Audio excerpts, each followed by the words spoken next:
भगवान श्री राम का जीवन आदर्श और मर्यादा का एक अमूल्य उदाहरण है।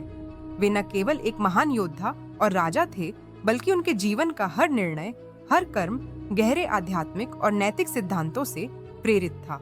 श्री राम की एक बहुत ही खास घटना जो बहुत कम लोगों को पता है, वह है जनकपुर में सीता स्वयंवर के दौरान उनके द्वारा शैव धनुष को तोड़ना और उसके बाद उसे त्याग देना।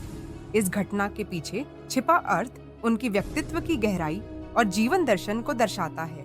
इस घटना को समझना उनके चरित्र की सबसे महत्वपूर्ण सीखों में से एक है। जब सीता स्वयंवर का आयोजन हुआ, तब बहुत से राजाओं और योद्धाओं ने अपने अपने अस्त्र लेकर स्वयंवर में भाग लिया।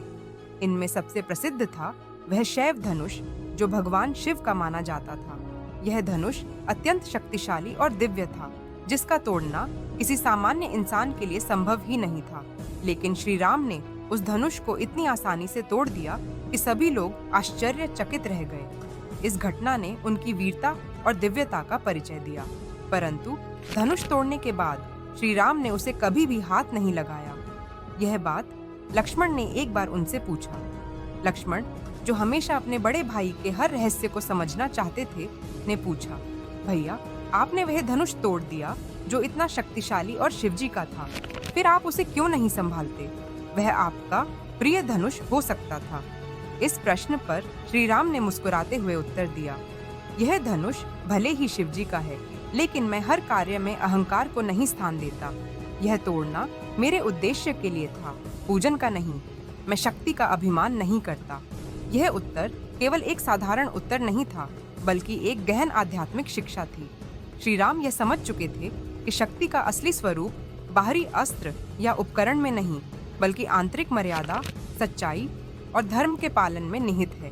वे जानते थे कि यदि शक्ति का उपयोग अहंकार, अभिमान और अनादर में किया जाए, तो वह विनाशकारी सिद्ध होती है। इसलिए उन्होंने शैव धनुष को तोड़कर यह संदेश दिया कि असली शक्ति का मानना अहंकार नहीं, बल्कि समर्पण और विनम्रता है। श्री राम की यह घटना हमें जीवन में शक्ति और शक्ति के सही उपयोग के विषय में एक बड़ा संदेश देती है।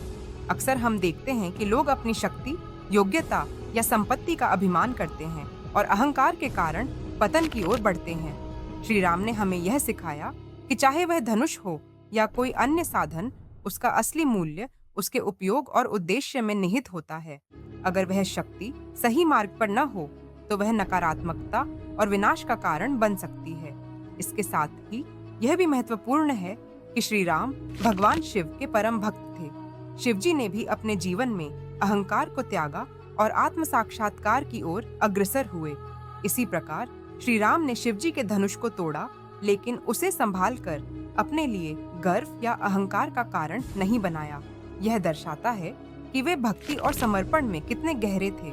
श्री राम की इस घटना से हमें यह भी सीख मिलती है कि जीवन में हमें केवल बाहरी दिखावे और शक्तिशाली अस्त्रों पर निर्भर नहीं रहना चाहिए। सच्ची शक्ति हमारे आचरण, विचारों और भावनाओं में होती है। जब तक हम अपनी आंतरिक मर्यादा और नैतिकता को नहीं समझते, तब तक बाहरी ताकतें हमारे लिए घातक साबित हो सकती हैं। यह घटना श्री राम के व्यक्तित्व की उस आदर्श छवि को स्थापित करती है, जिसमें वे केवल एक युद्धवीर या राजा नहीं, बल्कि एक महान गुरु और धर्म की मूर्ति थे। उनका धनुष तोड़ना केवल एक बाहरी कार्य नहीं था, बल्कि एक प्रतीक था कि वे केवल शक्ति के लिए शक्ति नहीं चाहते थे, बल्कि वह शक्ति जो समाज और धर्म की रक्षा करे। यह बात आज भी हमारे लिए अत्यंत प्रासंगिक है। आधुनिक जीवन में भी जहाँ लोग शक्ति, पैसा, पद और सम्मान के पीछे दौड़ते हैं, श्री राम की यह शिक्षा हमें याद दिलाती है कि असली महानता अहंकार नहीं, बल्कि विनम्रता और सेवा भाव में है।